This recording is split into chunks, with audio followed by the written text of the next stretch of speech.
আমরা সবাই মানুষ। মানুষের একজন প্রভু আছে, বানানেওয়ালা আছে। আমরা নিজে নিজে তৈরি হই নাই, বা আমরা আমাদেরকে তৈরি করি নাই।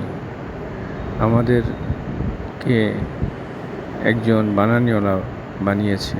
আমরা যদি আমাদের শরীরের দিকে তাকাই, তাহলে আমরা বুঝতে পারবো যে কত সূক্ষ্মভাবে আমাদেরকে মহান স্রষ্টা সৃষ্টি করেছে।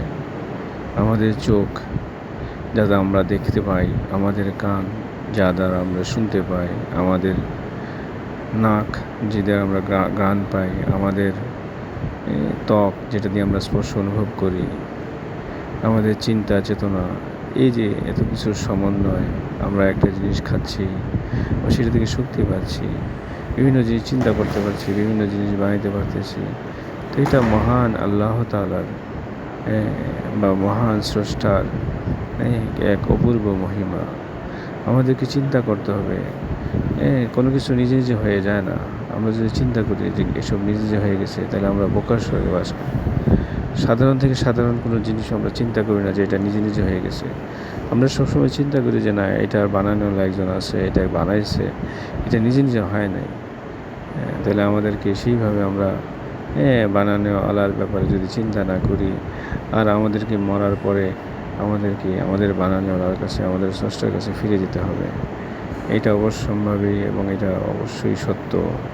আর আমাদেরকে যিনি বানাইছেন তিনি এটা বলে দিয়েছেন যে হ্যাঁ, অবশ্যই তোমাদেরকে আমার কাছে ফিরে আসতে হবে, আমাদেরকে হিসাব দিতে হবে। আমাদেরকে বিবেক বিবেচনা দিয়েছেন, যেই কারণে আমাদের হিসাব হবে।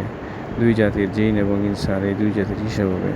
আমাদেরকে চিন্তা করতে হবে। মরার পূর্বে আগে আমাদেরকে এই জিনিসকে বুঝে নিতে হবে। এই জন্য আমাদেরকে চিন্তাশীল হতে হবে। আমাদেরকে চিন্তা করতে হবে যে এগুলো কি নিজেদের হওয়া সম্ভব? কোনোভাবেই সম্ভব না, কোনোভাবেই সম্ভব না।